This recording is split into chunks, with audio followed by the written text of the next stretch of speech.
Hello, hello. I did the sound check. I hope that I can perform accordingly. Excuses to the translators. I will immediately say something in German. Für die, die online zuschauen, es gibt einen deutschsprachigen Stream und der Link ist in der YouTube description. So now I will switch back to English. The light is very strong. Hello and welcome everybody on this wonderful, nice evening in Berlin to the last event in our series Breakup of the discourse series Lina, Korrespondenzen. I'm really, really happy to welcome everybody here on stage and everybody whom I cannot see online.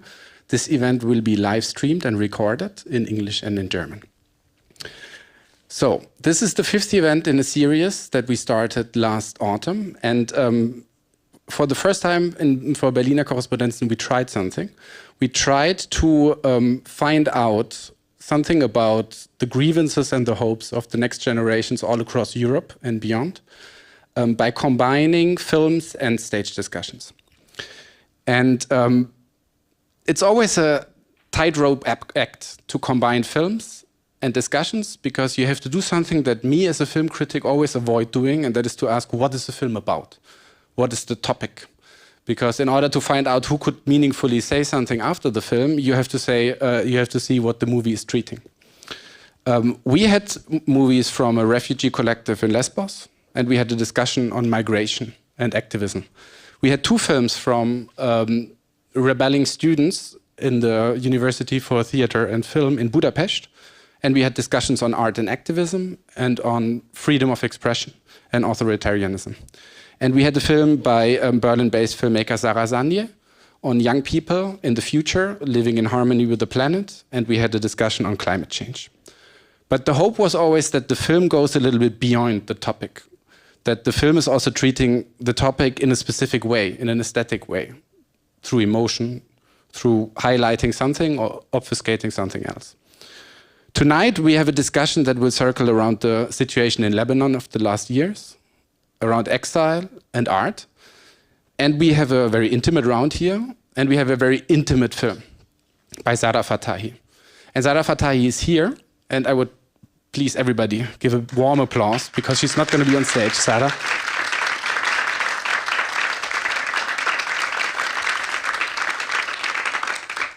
So thinking about what is not part of the topics of the discussions, I thought that the film showed us that the next generations, treat the future in different ways. So we had like desperate films.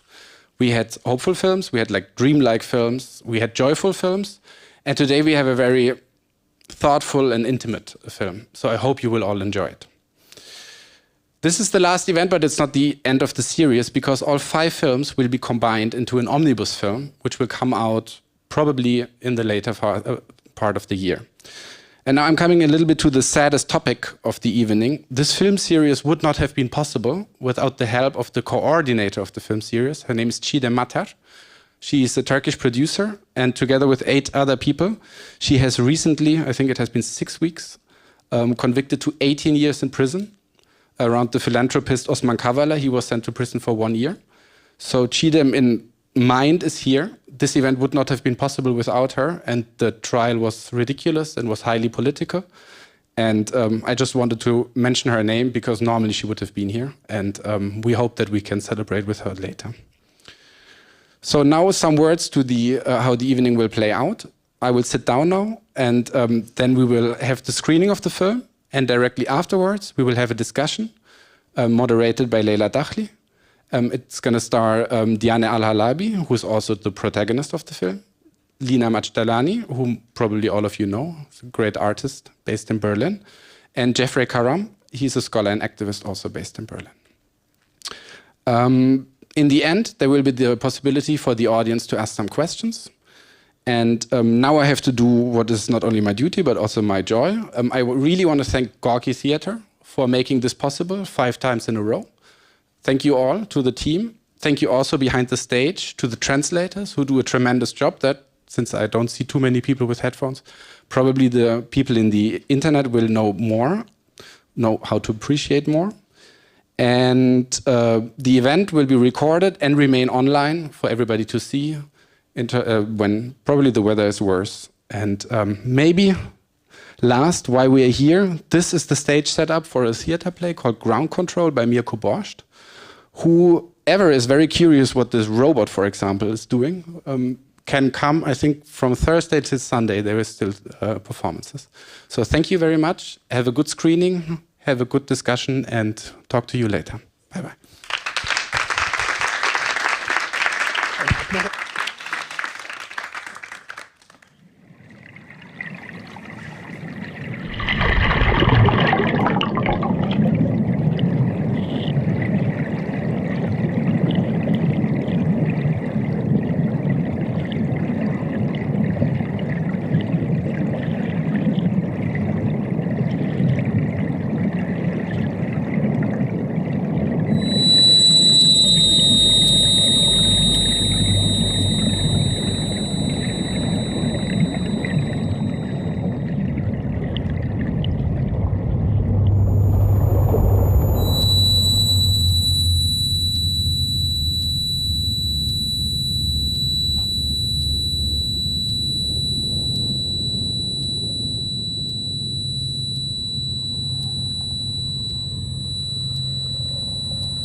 شو بتتذكري من تاريخ 17 تشرين الأول 2019؟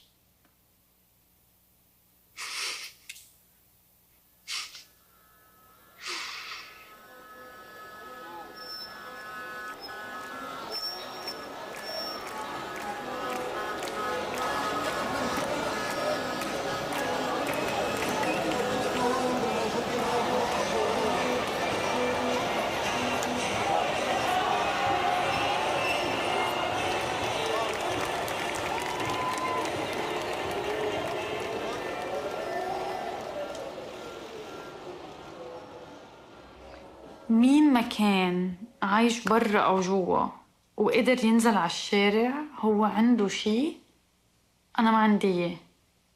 عنده chapter بكتاب، أنا هذا chapter منه موجود بكتابي، أو اللي موجود بكتابي هو chapter edited، هو chapter معدل، هو chapter كأنه مش in space and time، يعني مني بالمكان والزمان.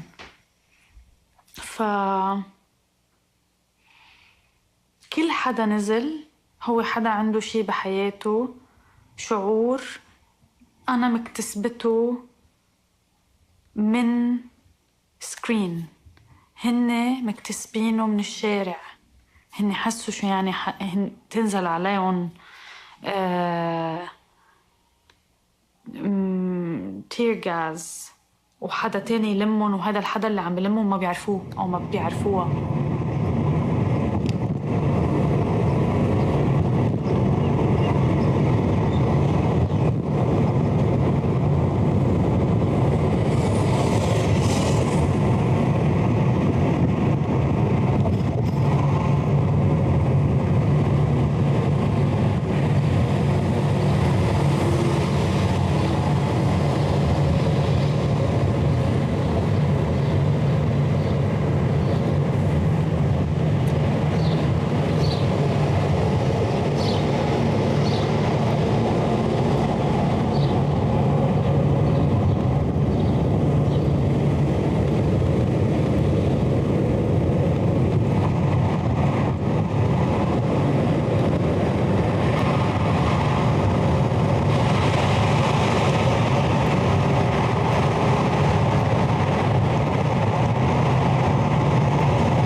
دايما عندي هذا الشعور إنه كل هدول الأحداث اللي صاروا أنا وبرات البلد هني بلشوا بعرس وانتهوا بعزا.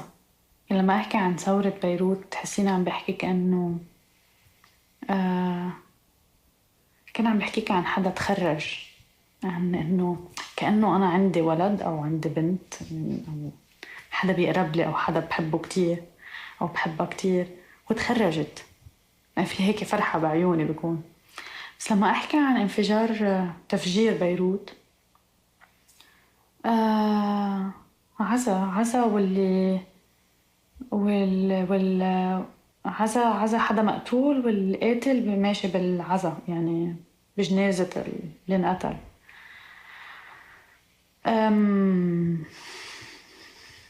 ما يعني بتعرفي انفجار تفجير بيروت ما it can't be contained. يعني لا بحديث ولا بفيلم ولا بكتاب ولا ولا بشي. تفجير بيروت ما في شي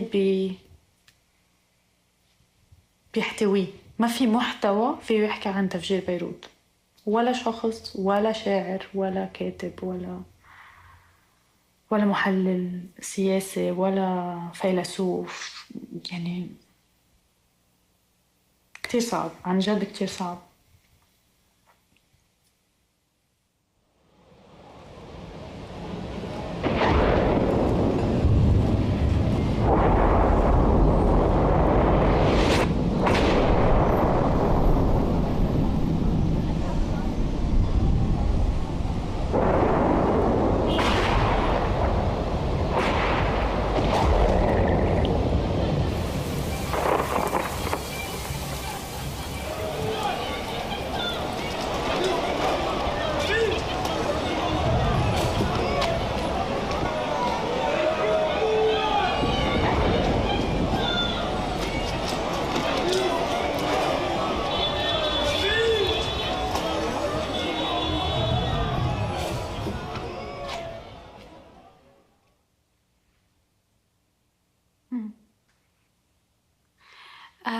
كنت بدي أقول إنه حتى الفيلم اللي عملته اللي هو On Scales of Violence How to Measure a Dictator Interrupted، هذا الفيلم كان شغل 2 سنين نبعه من الثورة ومن فكرة إنه how to research an autoethnographic research خاصه بعائلتي، أنا ليش كان معقولة أتسمى صدام بعد اسم ديكتاتور، أنا ضد سياسته ضد كل شيء خاصه بالديكتاتورشيب والأوبريشن.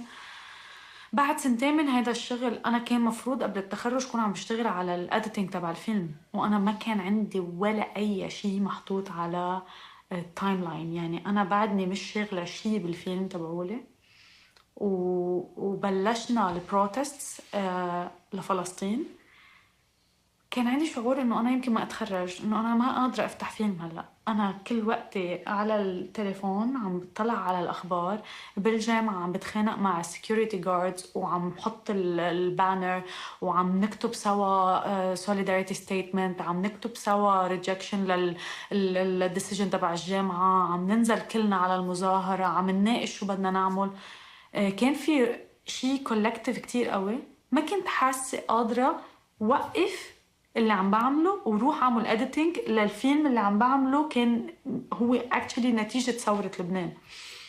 فحسيت انه انا اذا هلأ بدي وقف او اذا بدي افصل انا بنص المظاهرات والبروتست والموفمنت اللي كنا عم نعملها، اذا بدي افصل وروح اقعد على اللابتوب وفكر ب let's say domestic violence أو ways of upbringing أو في فصل ماني قادرة شوف البريدجينج تبعه.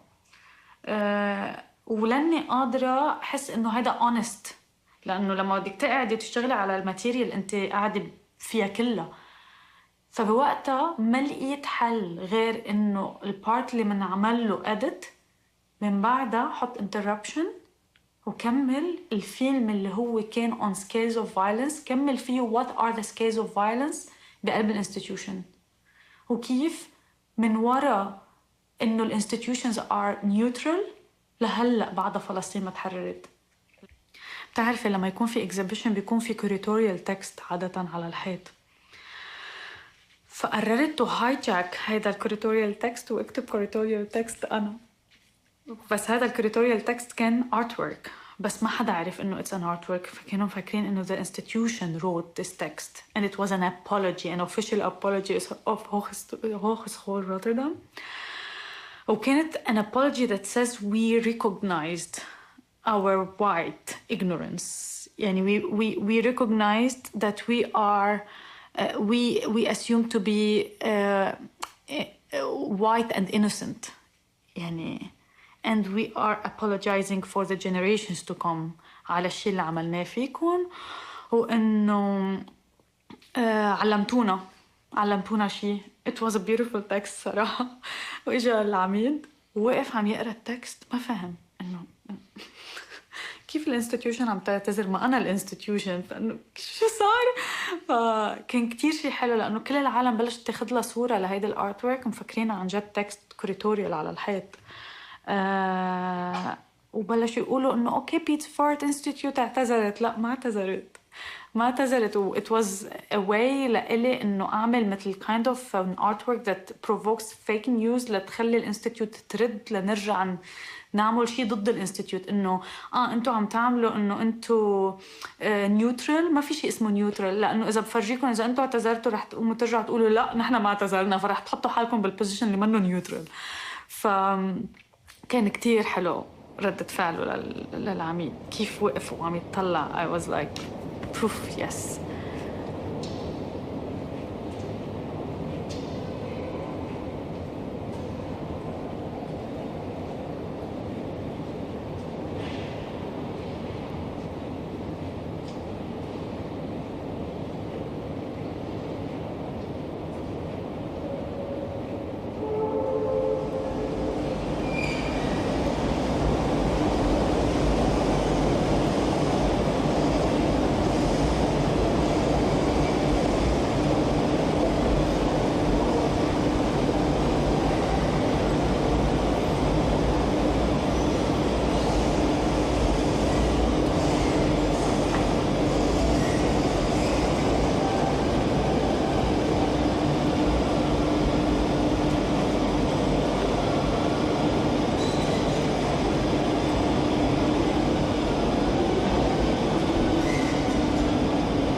Hello, everybody. Gonna wait for the latecomers to enter the room. In the meantime, I really would like to thank Sara Fattahi for this beautiful film and all of our guests here and our guests who are participating in this discussion. So I will start with the short presentations of all of you, and then we will be starting the discussion. So the film was a good introduction of course, of what we were going to be seeing, and I will pick from it to follow our conversation. So I have enough light to read. I was worried before, but now I know that it's really powerful here. So I will first start by presenting Diana Al-Halabi, who you just saw in the movie.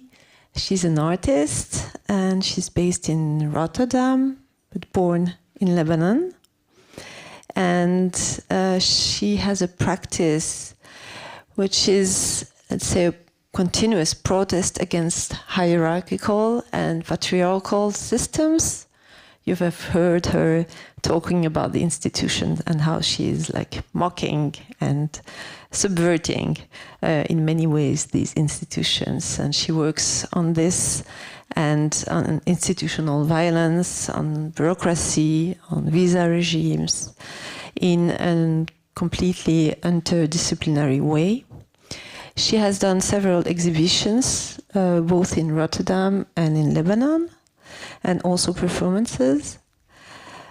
She also did movies herself, among them the one she is evoking in the film, which has the longer title On Earth, on Scales of Violence, How to Measure a Dictator, Interrupted, as you understood. So she's making some kind of a comparison between Saddam Hussein, the dictator in Iraq, and her own family context.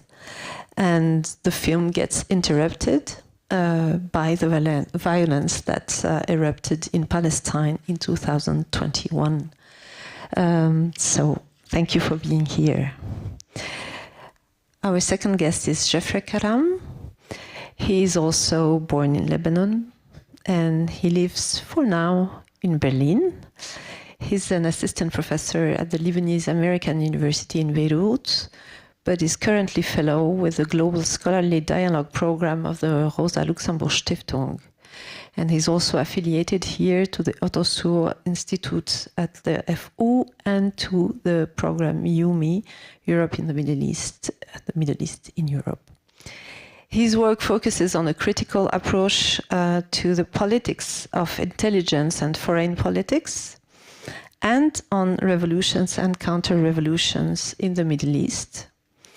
He's the author of The Middle East in 1958, Reimagining a Revolutionary Year. And he has now co-edited a beautiful book to be published later this year called The Lebanon Uprising of 2019, Voices from the Revolution. His outstanding research brings together a global vision on the way international relations operate and an equal scrutiny to the local dynamics and to the actors, especially revolutionaries. We're happy to be hearing you about all that. Thank you for coming. So last but not least, of course, Lina Majdalanie is also born in Lebanon, and she's now living in Berlin. She's a performer, theater director, and author. She also teaches once a while, and has been teaching in many institutions in Europe and also in Lebanon. She uses different media to work on narratives, romance, the way we can tell the words. She was also a curator in 2016 of the program Beyond Beirut in Frankfurt. Her work focuses on the language also in our globalized and digitized ages, and she mixes fiction and reality in her works, putting at the center the necessary hybridity of our condition. Thank you for being here too. So I will open this discussion starting with the movie we just saw. So this film was talking about this period that happened in Lebanon with two big events. One is the Thawra, the revolution of 2019, which started in October 2019. And the other one is this explosion that happened in the port of Beirut in 2020, in August 2020. So let's start from this beginning and from what we just saw. And I would just ask you what happened in Lebanon during this period. And in the movie, there is a short list of words that have been used to describe it, but also on a reflection that you pose on the impossibility to size it. And in the title, there is this very powerful word that is used, fitna. It's a very strong word in Arabic that really captures the sense of something that has been put into violence and that is in confrontation. So I would like to hear you, all of you, starting with Diana. Sorry, Diana, because you already started to speak anyway. I find it very interesting the way you also play with words, or not play, but like try to choose the right word to express what is happening. So what would you say now? What happened for you in this period?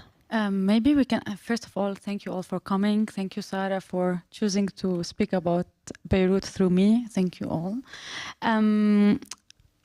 First of all, let's start with the title. The title, Fitna, is not only violence. Fitna is as well there is a very beautiful plant that I love in Lebanon. It's called Fitna, شجرة الفتنة. It's a flower that is white and yellow.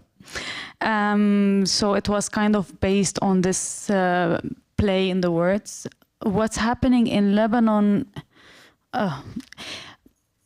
I was just speaking about that before leaving Lebanon, I left in 2019 in September, so 1 month and 17 days before the revolution started. And there was a general feeling in the country that something is happening, something is gonna happen. And it's like a feeling of something is boiling and you smell it everywhere. You speak to taxi drivers, you know what's happening. It's the best place to know about politics. Sorry, not the best place, but in a way, when you are in the street, this is where you get the first touch of it. Before I left, actually in August, I think, I painted a mural in the street of Hamra. And the mural was a woman sitting on a bench reading a book of Hannah Arendt on revolution.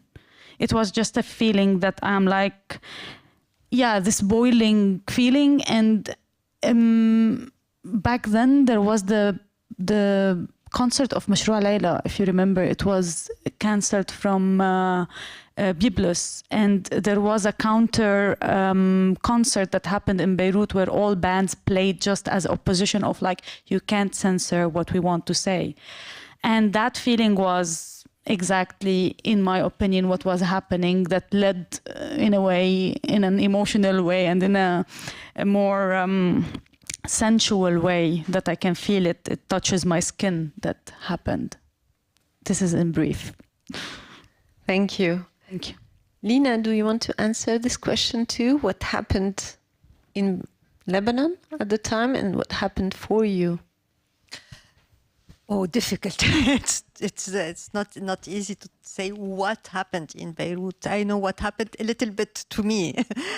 I remember I was in Beirut. I arrived to Beirut because there was a festival, Homeworks Festival, and we were supposed to present a performance there called Borborikmos, a performance by Rabbi Amroué, Mazen Kerbaj, and myself. And it's a performance that we were preparing during 2019. And it's a performance where we were, the three of us living here in Berlin since some years, are expressing all our desperation and sadness and pessimism. It's middle-aged people talking about themselves, looking to their life, making, like in French we say, faire le bilan de sa vie, making like I don't know how we say bilan de sa vie, looking at make like a synthèse of our life, and hola. We lived all what we lived, and the civil wars in Lebanon and not civil wars in Lebanon, assassination, etc., etc. And then what kind of hope do we have? Nothing. And we went to Beirut to present it, and the revolution started. And the performance and the whole festival was postponed, and finally didn't happen. But we were not angry. On the contrary, we were so happy. Fuck the theater and the performance. We want to be in the street with everybody. And it was. I lived the most euphorian 10 days of my life there, and then I had to come back. So, but at the same time, so we reread, the three of us, Rabia, Mazen, and me, we reread the performance in a completely different way with the revolution. That, yes, perhaps it was saying it's time to make tabula rasa of everything in order to be able, and perhaps it's not a depression, but it is this kind of, we need to make, and it is happening.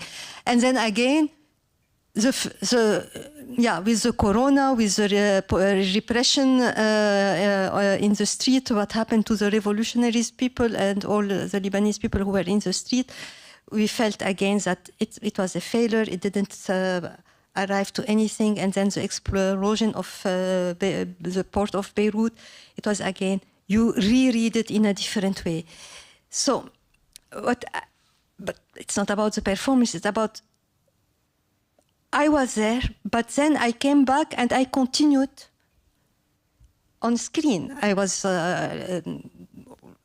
all the time reading and following what is happening through internet, and even the explosion of Beirut, it was through internet, Instagram, WhatsApp, etc. And it's two completely different kind of experience, but they are both so intense. But what is happening in Lebanon, a lot of things are happening. But the tragedy, perhaps, in Lebanon is that a lot is happening, but you have all the time the impression that it is not changing. There is a big gap between where the people are, or a big amount of the people, perhaps a majority, I'm quite sure it's a big majority of the people, but the system is still from... So it's absolutely not adapted to where the people are today, and how they think, and how they have changed, and how the whole world has changed. So a lot is happening in Lebanon, and at the same time you have the impression that nothing is happening. Of course, it's not true. Things are happening. So sometimes it's going worse or perhaps better. It depends from which angle you are looking at it. And it needs days to talk about it. I don't know how to be short. Thank you. Jeffrey, do you agree on this diagnosis that like the system remains, and then there is this moving, coming back and forth, and the whole situation Lina just described? Is it what you have been also experiencing, or what you were analyzing? So thank you everyone for coming. I'll begin with the notion of saying that reading this through the prism of the present is really different than living it as it was happening. Through the prism of the present right now, it's very easy for us to be able to say, because we have clarity, because we have the ability to be able to take a step back, to say that what happened and what unfolded on October 17 was bound to happen. But in reality, it was a surprising moment for everyone. Like, no one really saw it coming. And in reality, if one recreates and reimagines where one was on that day, I remember very vividly that my partner was giving a talk and we were on the other side of town, almost 40 kilometers away from Beirut, and people were saying that some are taking to the street, some are burning down stores, and some are attacking banks. And then I got emails from students about the following day, whether they're going to sit for the exam. Being as naive as I was, The answer was yes, sit for the exam and then go do whatever you want. And 2 weeks in, it became very clear that that was sort of a moment that no one saw coming. But from the vantage point of being in the street, we tried to find some sense of normalcy, some kind of familiarity, to be able to say that we knew that the situation was miserable, whether we're thinking about the devaluation of the currency that began on July 12, 2019, or thinking about the banning of the Mashhur Leyla concert on August 9, and then the alternative counter-performance on August 10, or just basically thinking about the wildfires that occurred exactly 1 week before October 17. The writing's on the wall, but maybe we cannot read it. So to a certain extent, I think we had a degree of illiteracy when it comes to being able to really grasp the moment. Whether I agree with the notion of defeat, I would say that that notion of defeat in itself really defeats the purpose of what we're trying to think of in terms of a continuous moment that has not really yet ended. And by putting an end to it, it's the same way of saying there's a beginning to it. I don't see the beginning to it in a way of saying that was a particular moment in time that actually eclipsed everything that has happened before. This is, in a way, a result of multiple factors that have been triggered over the years by different conditions. What made it different in October was really that this was very leaderless to a large extent. People had no idea, no clue, including myself and many others in this room, where are we going, what are we doing, and what are we planning. But in reality, if we were to think about it by using the vantage point of time, the first wave is really the first 12 days. The first 12 days of what happened from October 17 to October 29 are radically different from what happened from October 29 moving forward. And that happened with the collapse, or if you want, the forced resignation of the Hariri government and the beginning of the counter-revolution that actually had roots on the first day. And one important point that I want to mention regarding this notion of triggers has to do with the fact that many of us in this room and elsewhere did not take to the street on October 17. In reality, we were on the street on October 18. October 17 was really a moment that was vividly very strong, an illustration of a socioeconomic situation that actually exploded by the mere introduction of a tax, a WhatsApp tax of $6, which was at that point in time the equivalent of 9,000 Lebanese pounds, which today is the equivalent of 172,000 Lebanese pounds. So if we look at this through the prism of the present, it becomes very clear that the situation right now should call for a second wave, a third wave, or even a fourth wave. But then there's an element of some static movement. And maybe this relates back to the idea that the system, to a certain extent, maybe there was some magic at the very beginning that gave us the impression that the system is going to collapse overnight. And we actually firmly believed in that idea of an immediate overall change that would happen. And time will tell whether this was actually a false promise or maybe one that we should take with the nuance that at that moment, no one can deny that there was a sense of hope. And that sense of hope quickly maybe dissipated, or for a moment in time, we could say is on the back burner. That's how we see it. Thank you. This makes me think of the position you have, or you all three, towards what was happening, and the way you could also talk about that. Like the Berliner Korrespondenzen is really also about like exile, and I know that your situation is not one of exilees, but like a very interesting also way of being in between worlds. So you experienced the revolution, you were there, but then you moved, and as you said, it's a continuous process, it's still going on. What kind of relation do you actually see between you and this revolution happening in your home country? So what would you say about that, about this position, and the way maybe it's also a way to connect to other revolutions that happened in the Arab world in the years before?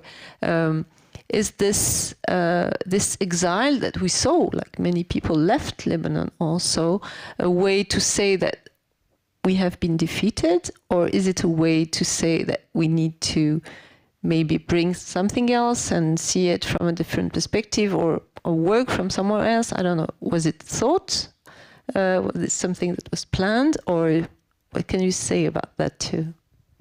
So I'll begin by complicating the notion of exile for a moment. I don't think from the vantage point of Lebanon we can actually use the word exile, because I think to a certain extent the idea of returning is still very strong and it's still there. And I know I got this very clearly when I moved to Berlin and when I had interactions with different people that actually have to recreate home because home does not exist anymore. I think for many, many Lebanese, this is not the situation. Maybe we use the word exile as a way to have a heightened sense of trauma, to be able to better relate to the grievances of others, but exceptionalizing it to a point by saying that there's something specific about us choosing to leave or not, there's lots of agency in it.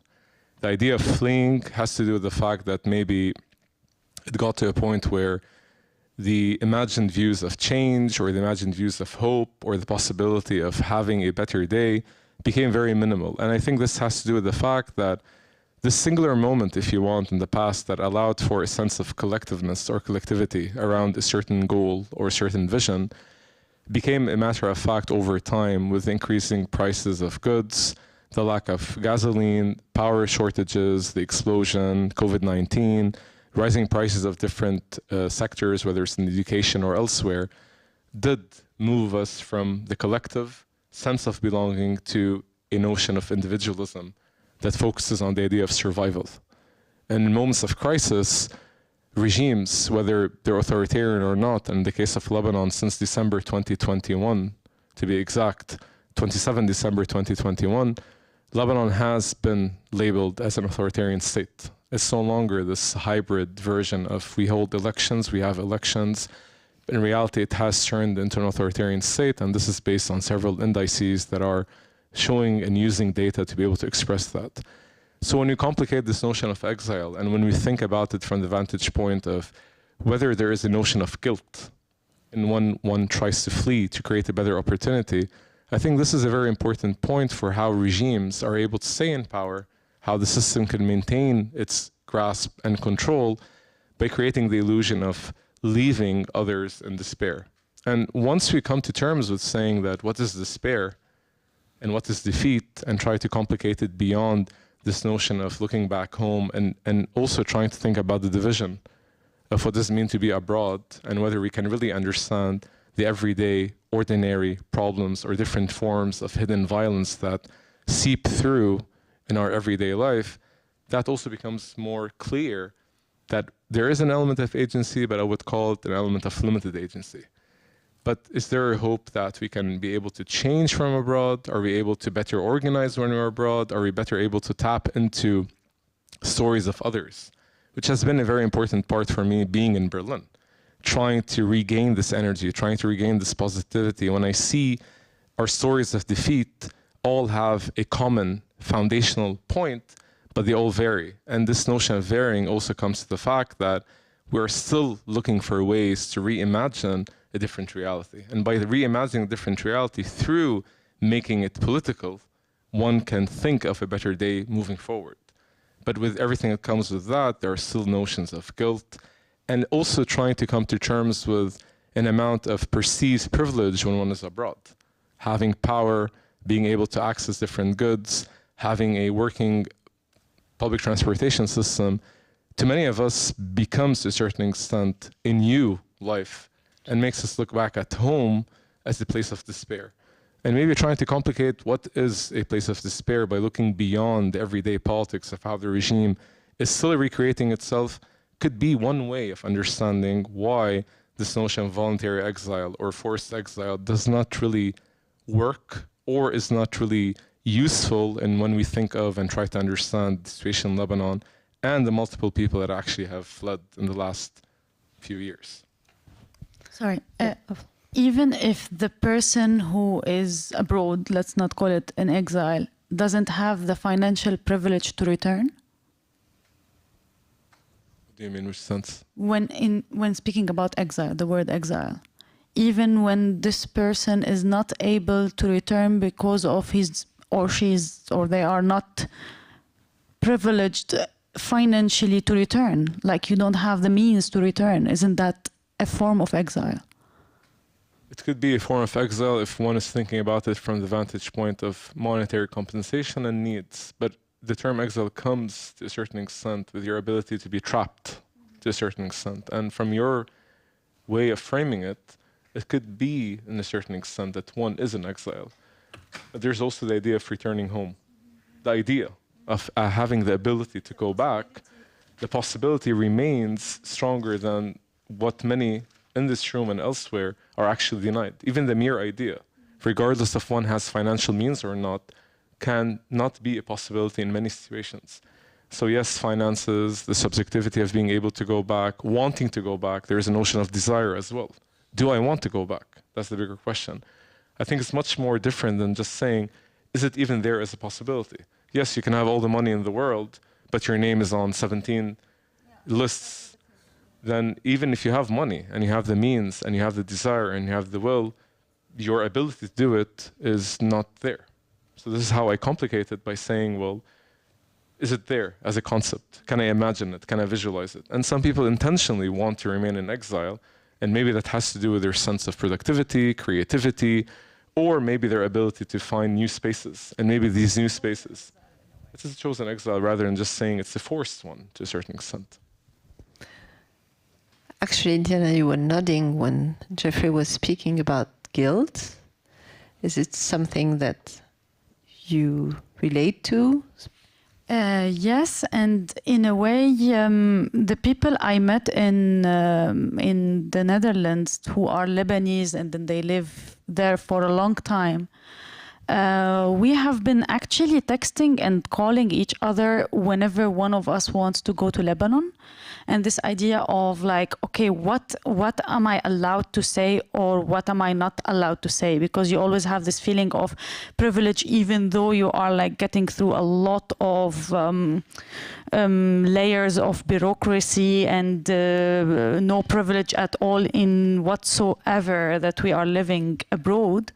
Yet, when we go there, what kind of pain we are allowed to share from our perspective. So this feeling of guilt of like, what am I allowed to say is something we speak a lot about, and that this feeling of guilt should be actually turned into a feeling of anger that we are not the people who created this mess. We are the people who are affected by it. So we should not feel guilty. And again, that takes us to another thing in which I lost it, but it will come. Yeah, like the idea of like saying whoever is in Beirut or Lebanon is experiencing something that is harder than what is abroad. I don't believe that whoever experienced traumatic the traumas that we are experiencing, they are totally different. There is a hardship that is different on the level of the skin, and then there is the one that is with the dissonance of the place. We were speaking about like the fact that the trauma is actually, or like the disaster is one arm away from your eyes. One arm, it's in the screen, yet the dissonance between the place that you are sitting in, where people could be around you looking, I don't know, drinking a beer in the sun, while what you're seeing, the violence and the destruction and that you're seeing in your phone, which is one screen away, one arm away from you, is a mental overstretch that is different. It's not harder. It's not less hard. It's just different. So yeah, this is in brief. Lina, you left Lebanon quite a long time ago, and you just said that like when you came back for this performance, you were happy to be there. Did you think of going back or going back home? No, sincerely no.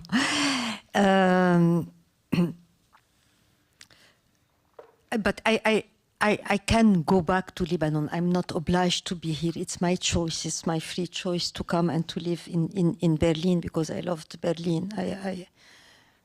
I don't. So yeah, No, I wanted, in fact, I would like to come back to something Jeff talked about it, that there is the difficulty to, or even the impossibility, the error to talk about, to put a date, a starting point. And this, thank you, Jeff, because this is really part of our work since a long time, and many of the, some of the Lebanese artists always come back to this, because authorities, power, always like to put a clear starting point and a clear ending point, and which is impossible. Things don't fall from, I don't know from where suddenly an event happens. Every event has a lot of events that happened before, and but definitely sometimes there is a very visible event that all the media talk about it, and the social media and networks, etc., makes it visible. And this is a trap. Definitely, it was, as I said before, the most beautiful 10 days in my life. But we should not forget that it's not the beginning and it's not the end. Definitely, there is this feeling of trauma. Definitely, there is this feeling of despair, and at the same time of optimism and pessimism and defeated. And no, we are not defeated, because if we look to our defeats, we are since decennies having movements, works, people, activists, parties, whatever, individuals working, doing, having the impression that we are on the edge to achieve something, but then we don't accumulate or we don't achieve. But the gap is, again, I want to insist on it, the gap is bigger and bigger and bigger between where society is today, and where the system and the people who are ruling the country is today. Sorry, because there was a lot of interesting things that I am trying to joining them all together. And but what is difficult is, because the question is what we can do from outside. If we look at things as this is the event, then yeah, perhaps what we can do is some, which is very important, activist thing, how to help, how to send money, how to find networks for helping. But if we remember that there is never a beginning and never an ending, then we start looking more to the infrastructure, which is a complex factors, political, economical, social, historical, cultural, and with a lot of movement, ups and down, and like this. And then you can start thinking and go over the scope of an event to look to le souterrain, what is underground. Thank you. Underground, the different infrastructures that are moving all the time.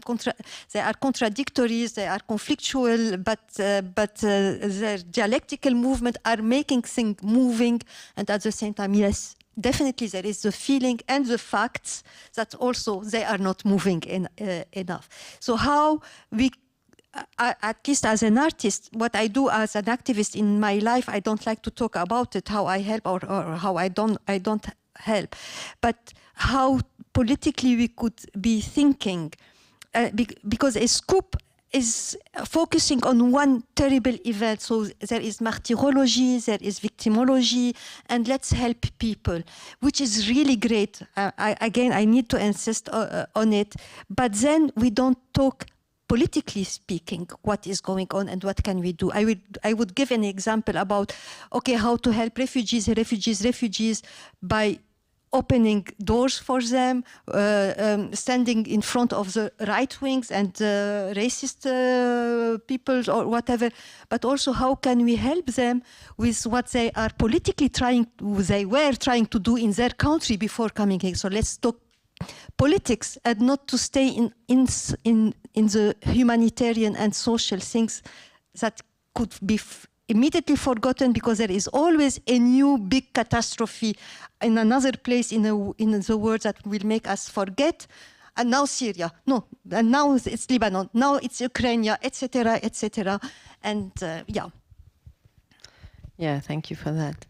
So you have been starting deconstructing all the many categories that follow this analysis of the situation. I mean, the event, but also a little bit what is called the system.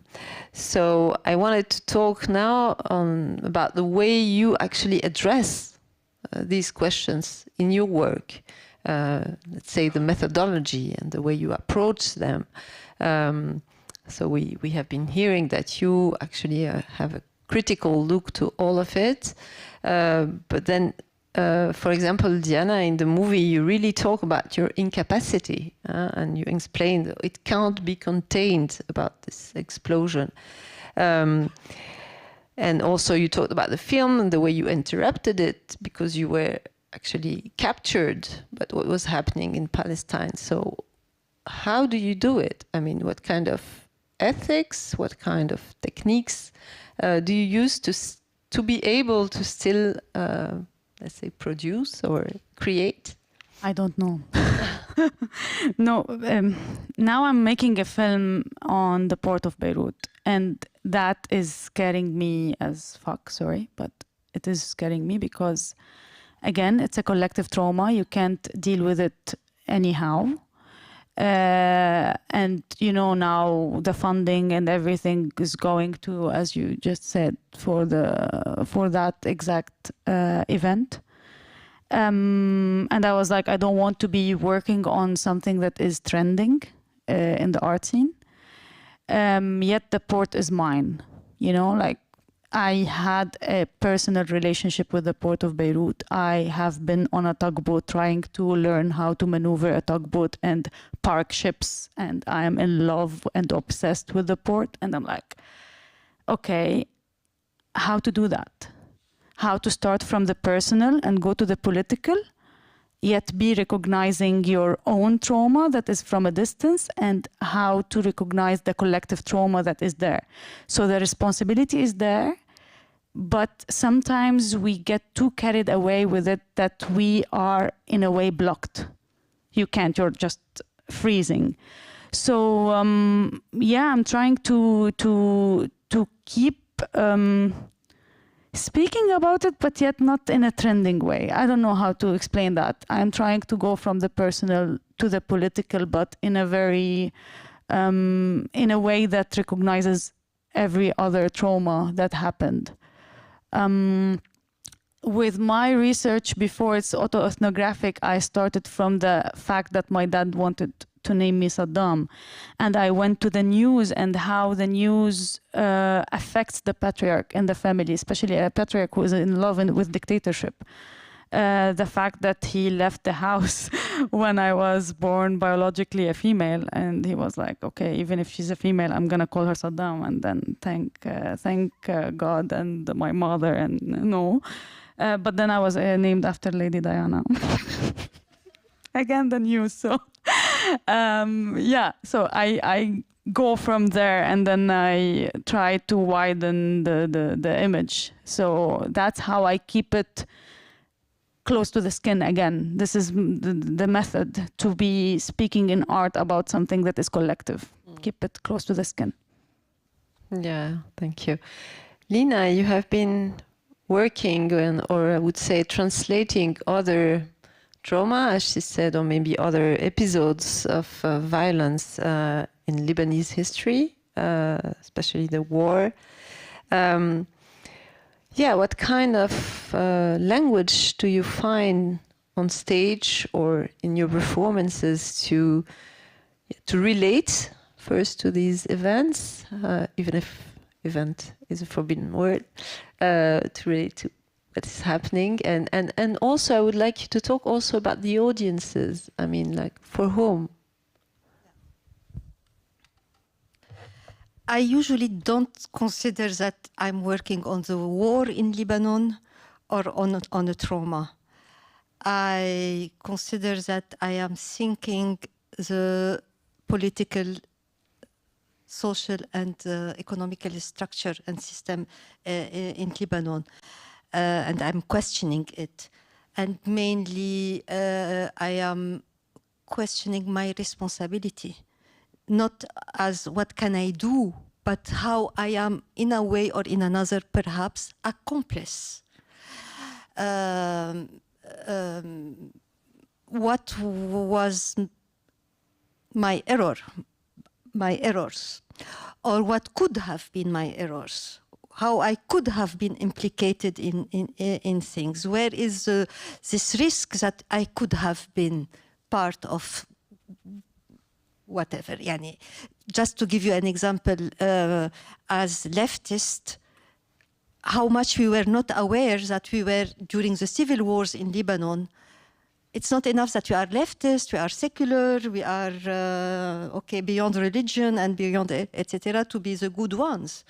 We participated in the civil war and we accepted many things, and okay, so for us, okay, I was a relatively kid during the civil war, but I was adolescent, I was a young adult, and I was very much with against. So this, when I'm working in my work with Rabia, often I work often with Rabia Mroué also, and many other Lebanese artists, we are trying to reconsidering our errors and our responsibilities.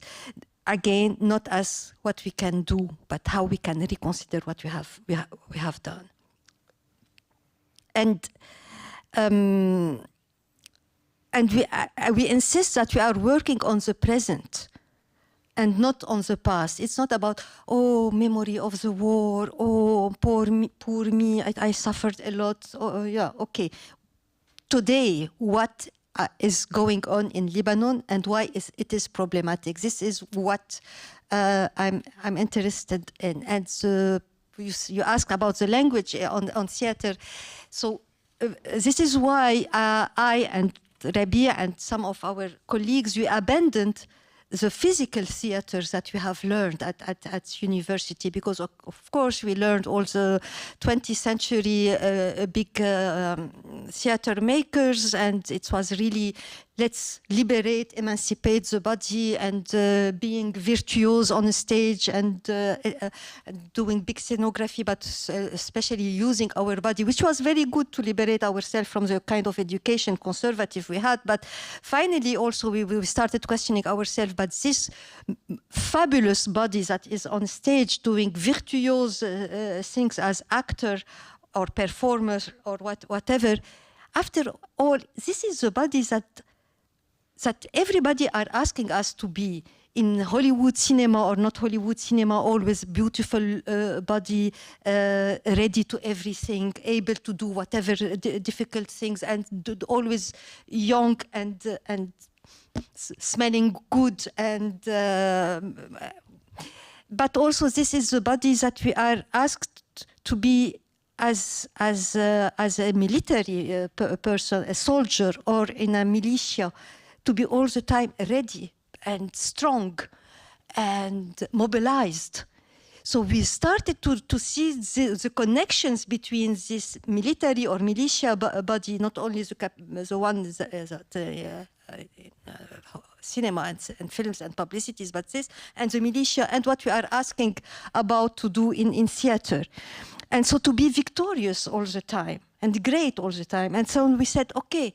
And during all the civil wars in Lebanon and not civil wars in Arabic countries and in Lebanon, we are always victorious.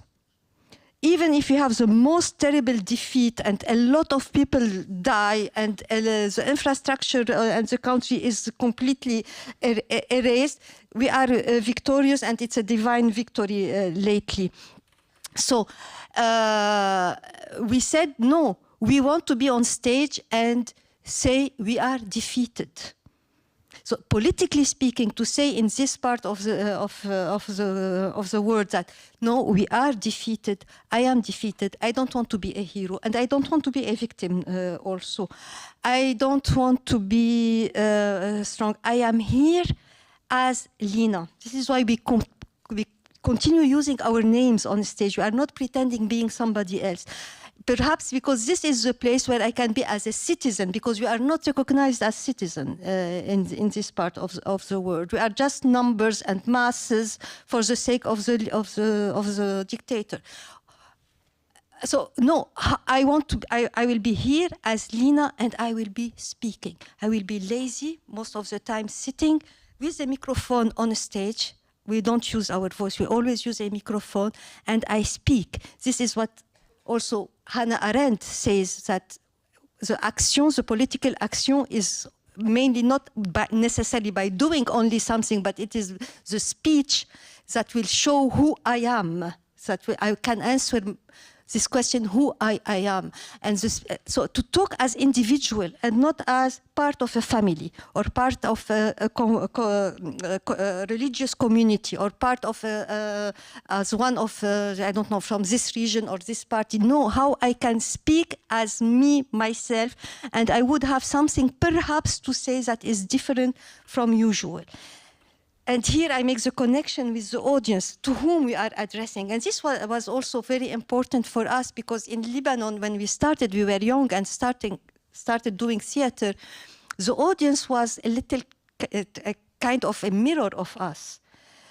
Beiruti inhabitants, mainly middle-class people, mainly leftist and secular people. So if we do theater as we learned at the university and like in the 60s and 70s, so we were saying something everybody was already happy to hear. So we said to ourselves, okay, if we start re-questioning the leftist traditions and beliefs and whatever, always from a leftist position, but questioning them and really criticizing our history, talking in my name, how to divide this very homogeneous.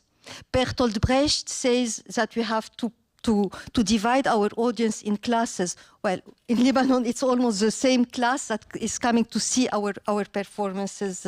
So how can we redivide them as individuals, to remember ourselves that we should sometimes remember ourselves as individuals, as particular, unique, each one of us. And so this is what we do. Thank you.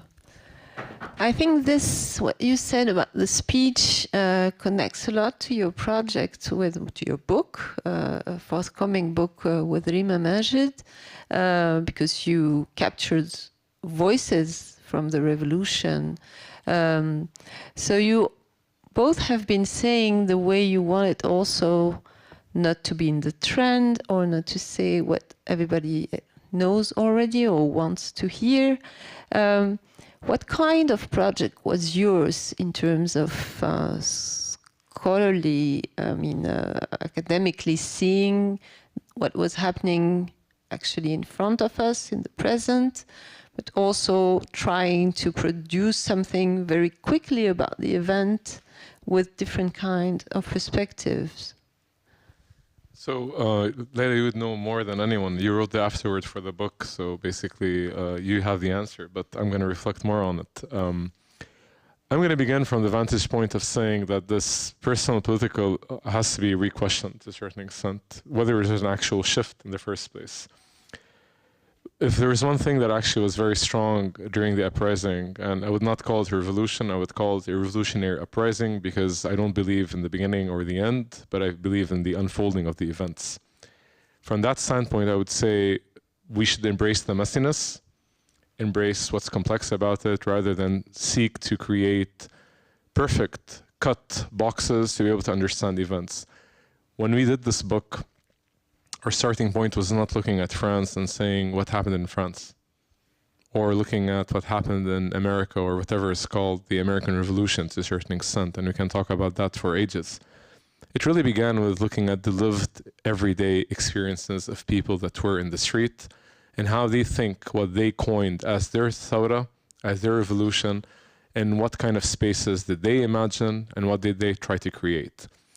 And on that point, the book is messy.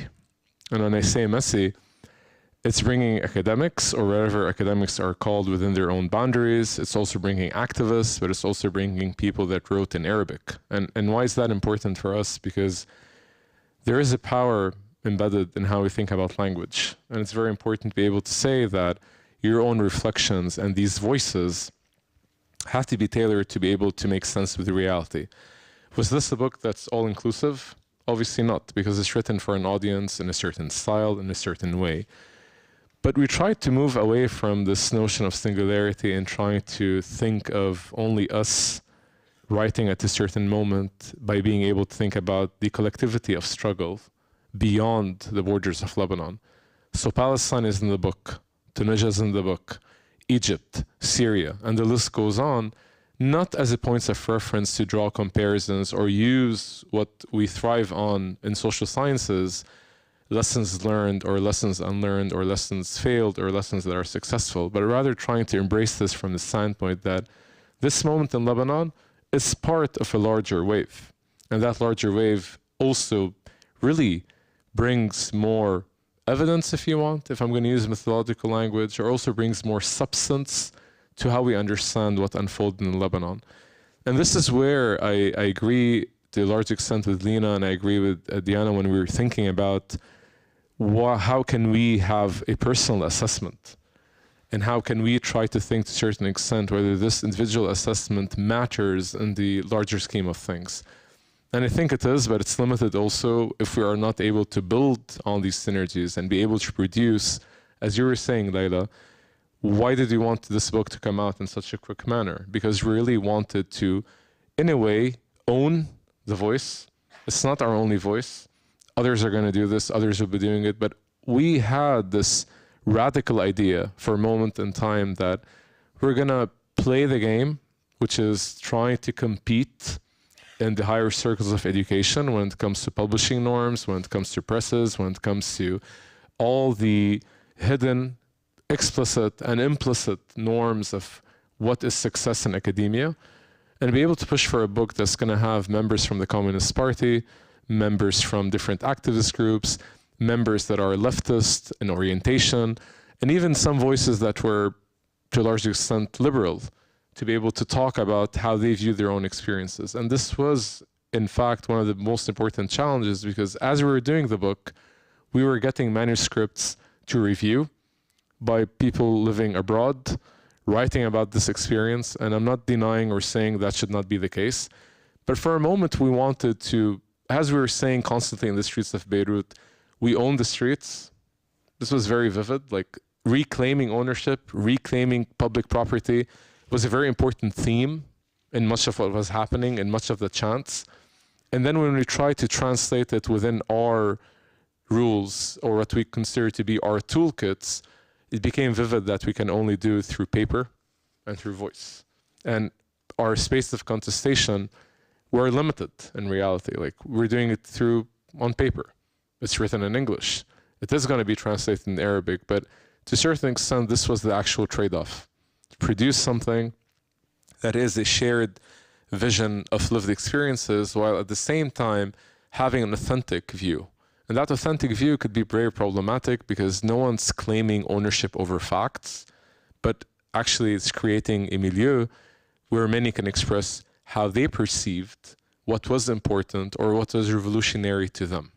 And this is where I think the book might be important in terms of discourse, or maybe in terms of contributing to a wider body of knowledge that is actually trying to produce new texts, or if you want, new narratives of a lived moment, rather than just trying to fit it in some theory, trying to make sure that it jives well with other books, but rather actually trying to break to the extent that we can break. And there is a ceiling to how much we can break, but also being able to engage with others, but also being able to show that we're not making Lebanon exceptional, but we're trying to show what was exceptional about this moment. And this moment, it's a continuous unfolding event. And by bringing to the table different voices from different perspectives, from different backgrounds, training backgrounds, disciplinary backgrounds, I think it's a nice, confusing product. And this is exactly how we want to think about revolutions, as messy events that are full of confusion, and the clarity only comes after time, or maybe never. And we want to run into that, and we want to accept that confusion as a element of success rather than an element of failure. We don't need a neat account, a neat timeline, a neat overview, or a very organized way of looking at events and how they're connected to one another, as much as we need to bring these voices to the table.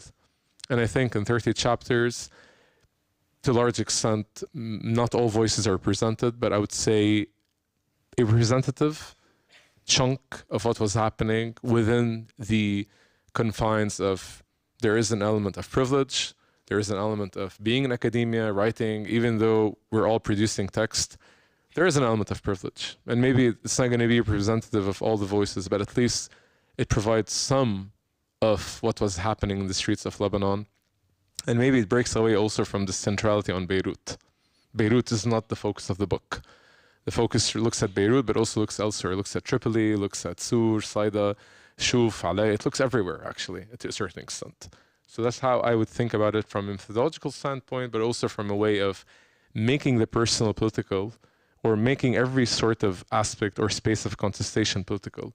This is why, to a certain extent, when you say how we can move into the political, I think the political should be at the heart of anything that we're doing, even if we don't want to sometimes come to terms with it. That's how I frame it. When I say from the personal to the political, I don't see it as a linear process. I say from the personal to the political, just to see the layers that are on top of each other. That's what I meant, just to clarify.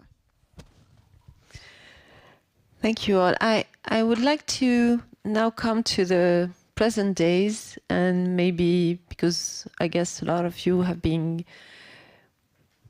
reading about Lebanon, and like what we have in mind now is like the economical crisis and the situation of poverty, deprivation, and in the same time we also had like recent news about the recent elections, and I would like to know what your analysis in terms of clarity, maybe not obviousness, could be.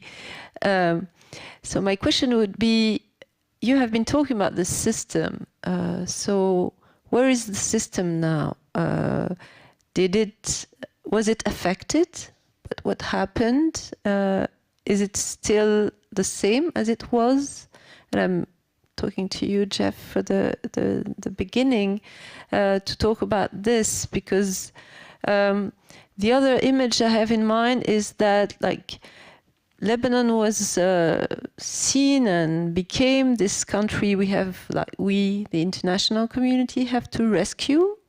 At some point we saw President Macron going to and all these images. So where are we now with the power in the country? And of course I will then after go to where are we now with the revolutionaries. But like first maybe try to give a picture, a sense of where we are in terms of Nidam. So, yeah, I would say that this is the easiest answer to say that this is very complicated.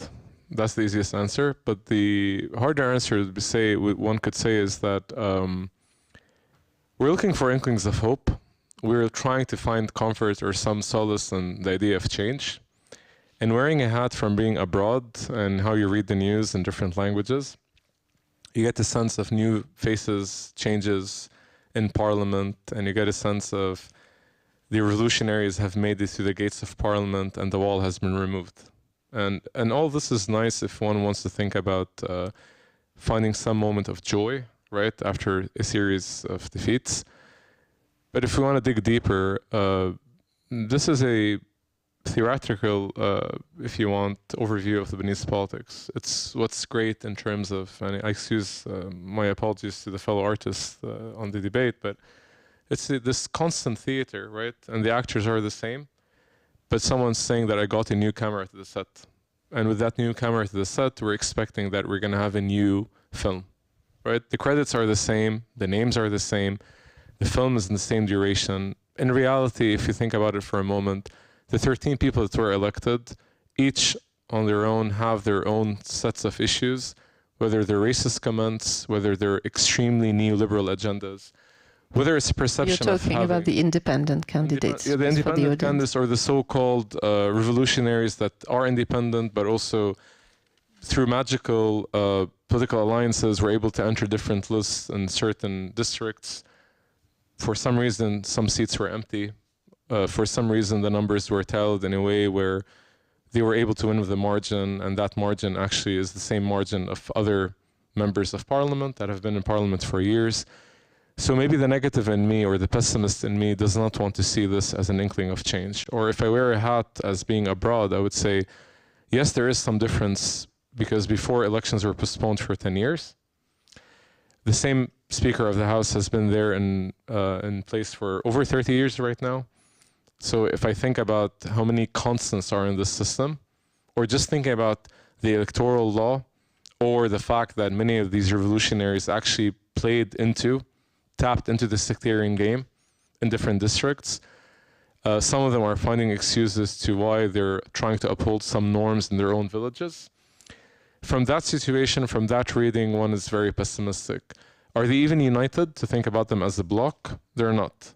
Are they able to play a very important decision or being able to play a very important role as king or queen makers in parliament?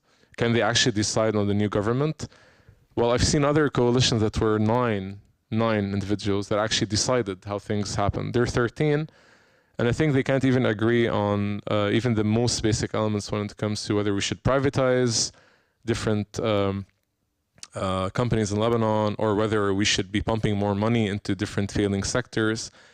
But again, a reading from all the despair that has happened with the initial setback that happened after the uprising, COVID-19, the explosion, the devaluation of the currency, one has to take some inkling of hope and be able to say, well, maybe it's better than yesterday, but that doesn't mean it's going to be better today or even better tomorrow.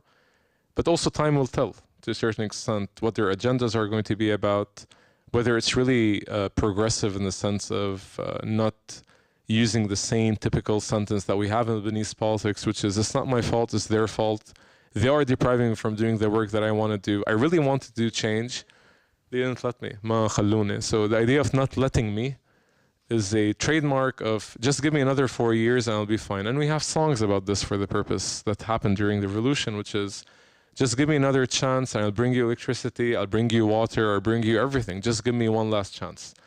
So maybe this is the last chance in reality, but it's hard for me to find some kind of positivity apart from saying that maybe the number of expats going to the polls is high, but I also have to see it from the other perspective. It was high on both ends. It was high for voting for traditional political parties. It was high for having the same names, and Berlin had a different name at some point, Shi'ih. And that for those that are in the room that knows this, Berlin, to a certain extent, does not really show the multiplicity of voices, or at least from our perspective, what we want to see from this vivid, this strong, this view of expats having that responsibility or even having that assumed responsibility to bring change through the ballot boxes. So I hope it's going to be different. I hope. Thank you. Just a last word about this hope, actually. Like maybe it's coming from elsewhere, from initiatives, grassroots initiatives, or any other perspective you can have in mind. It still is the Thawra. You all said it was a continuous process. So what is happening now again, and which makes us a little bit hope about the future of the country. Diana? I don't have much to add. Now I'm recalling a quote, I think it was in Ala Abdel Fattah's book, where it says, hope is a discipline. And I really love that sentence because yet it must be cautious to protect our mental health, but it has to be a discipline. So just to continue doing, otherwise if we have no hope at all, we will stop doing. That's it. Just a reminder, say that Ala Abdel Fattah is a political prisoner in Egypt and he's still in jail. And He is on day, I think, 69 of hunger strike. So, yeah. Lina, maybe the last word for you. I think we are living in this period where it's always like this, but it's very much intensively a lot of hope and a lot of no hope at the same time. But I cannot separate Lebanon from the whole other world. It's going bad all over the world. The last 10, 20 or 12 years all over the world, there was movement, Occupy Now, what's happening in Spain, Gilets jaunes, all the Arab Springs, Hong Kong, Latin Americas in different places. Hopefully in Chile it will be better now, but I think that there is something, either the whole world all together can find a way to structure together this big malaise. And it's more than malaise. There is something really not going right and well. And this movement are not yet giving a result. And I think they will don't give results as far as they are still in their own country. But it will take time to find a kind of movement that is at the same time very local, but what is the connection and what is, I don't know. It's a very interesting, difficult period we are living all over the world. Thank you. Thank you, all of you. And I will open the floor, and maybe you can have some more lights and a microphone if someone wants to ask a question, make a short comment. We have 10 minutes for this. I think we have 2 persons who have microphones there. Please don't be shy, raise your hand, whatever. Yeah, please.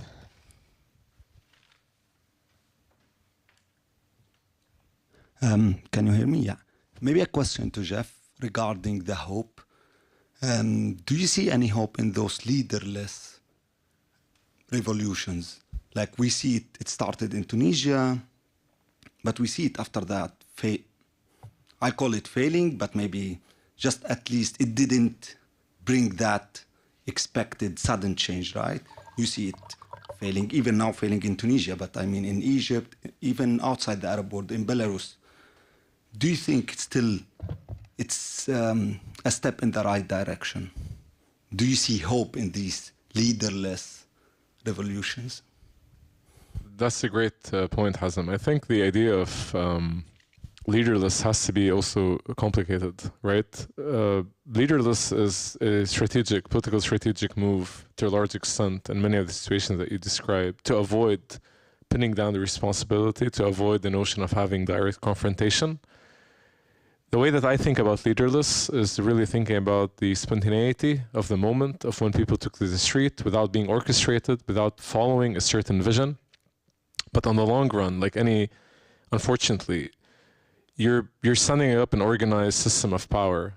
They have an organized structure of violence. They have an organized structure of doing things. They have the time component in their favor. So there is bound to be a moment when things have to be organized.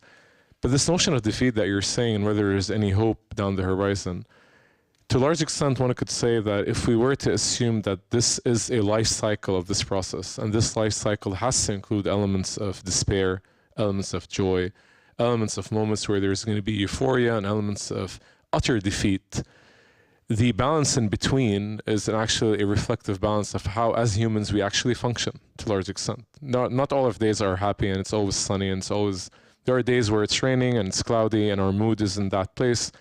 So why should we assume in these situations where if there isn't an immediate result that we can tangibly touch, reflect on, automatically we assume defeat? We never assume that even the starting point of maybe calling for change, that's the beginning of that journey.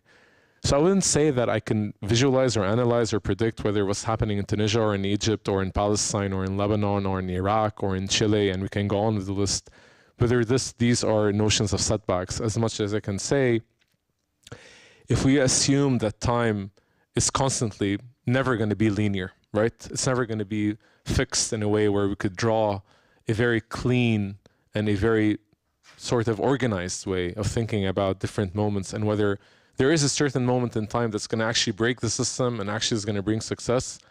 I think that's a very defeatist and very narrow approach to thinking of things. Maybe we should take a step back and think that with defeat, there's always going to be a notion of hope. And with that defeat, maybe re-energizing, rethinking, trying to revisualize the possibilities that maybe we have to go back to the drawing board is part of accepting this mea culpa moment, but also trying to say that this is a shaky road. You're up against systems that have been in power for years. They're supported by international powers. They're meant to be in a certain configuration that will not allow for contrarian voices to be able to see the light of day. So once we're able to break that fear and we're able to think beyond that sort of very closed-minded approach, maybe to a certain extent, that's where we are creating that small rupture. And maybe that small rupture over time would have a stronger echo. And maybe that echo is where we can find solace that maybe 40 years from now, when we're all basically close to our end of time, wherever that means in our journeys on Earth, maybe we can look back and say, that was the tipping point. That moment really made the change. And that's very similar to drawing examples to other revolutions that we've seen. 60, 70 years of constant change, ups and downs. So there is some moment. And even with that moment where we can think about success, it was met with moments of failure and moments of defeat. So let's embrace defeat for a moment, and maybe that could be the beginning of having to think about it beyond this very goal-oriented and fixed approach to how things should change or how things should be. That's how I see it.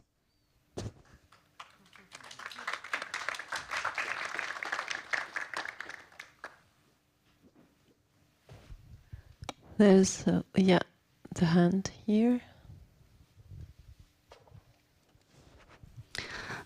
Hi. I have a question for the panelists, but specifically for Lina. I really like how you talked about the body in the theoretical context. And my question is, if we want to look at defeat and heroism and put it on a horizontal axis, let's say, so defeat and heroism, where would you place vulnerability, and where would you place vulnerability, the state of being vulnerable, and can we relate it to strength in the context of, you know, the uprisings in Lebanon, or in your artwork about Lebanon? And vulnerability as in the state of being, you know, exposed to harm and violence.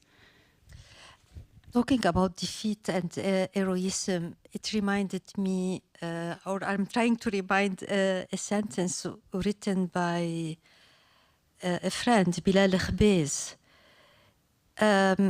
or a small paragraph in a text of him, saying that he has been in a way defeated in his life, like a lot of us, in a way.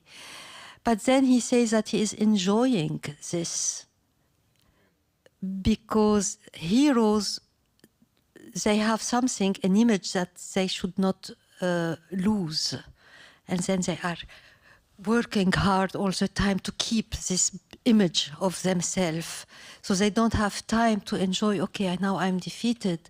I can go back home, eat, sleep, fuck, I don't know, caresser, how we say caress my dog, enjoy, I have nothing to lose anymore, and I don't have an image of the big hero to...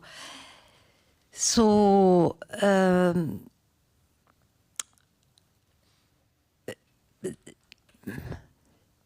as I said, to say that you have been defeated, to accept the defeat, it is a moment of vulnerability. It's a big moment of the defeated are usually abused because they have been defeated. And it's to say that, okay, sorry, I will say it in French. It's difficult for me to pronounce it in English. I am vulnerable. but everybody is vulnerable, and even the hero is vulnerable because he can broke suddenly because he has this image that he or she should protect. It's a beautiful question. Thank you for it, and it's beautiful because I'm thinking now immediately on a loud voice about it, that the vulnerability is everywhere and in every person. The victim, the hero, the defeated, and to accept and to show our own vulnerability is such a beautiful. It's a strong, but it's not this strength that is this phallic and macho kind of strength. It's the beautiful interior strength to say, I am vulnerable and I will show you my vulnerability. It's the kind of strength that I would respect and accept. If I can have it, it would be grateful. Thank you for the question. I really need to think more and more and more about it. Thank you. We have a last question here in the middle with a white T-shirt. It's written something. Nobody? Yeah. Sorry. It's not a direct question, it's just like a comment, because it was so intense and kind of even mentally hard and exhausting to, since a lot of Syrians are here, they will exactly understand what I mean. It's kind of having this selective ability to choose some memories from while you were talking, especially when Jeff talked about like hope is not necessarily negative, but it's good. Being lost is not necessarily negative, but it could be a positive thing. And when the thing mentioned with we not only need to help them, we need to help them with the way they were to reach the goal they were fighting for. It's kind of hard because I had the same kind of. It was not a flashback, but it was a kind of. Started to compare the whole time. Okay, if they were talking, we have the same discussion. After 10 years from now, which ideas they will be changed in their minds, because it was the same. We had a lot of ideas were really common ideas in 2011 when these big leftist scene were talking about what should we do or what have we done left. But now most of these ideas in a lot of the same discussions when we have with the same people from 2011, you will see, I would say 80 or 90% of these ideas are now completely different, because after a long time you will start to compare. So I'm gonna be really interested to hear such a discussion in 10 years, because I will have the same flashbacks again and again and again. It was really nice. Thank you for the awesome discussion. Thank you. So this calls for an organization of the Arab community of Berlin, and to make something about this and work politically also about our hopes and defeats and whatever vulnerabilities. Thank you all for coming. I would like to thank again the team from the Gorky Theater here and our brave translators Brigitte Weber and Carsten Hinz, and also Sara Fattahi, who is here, and for her film. Thank you all, and see you next time. I don't know where it is.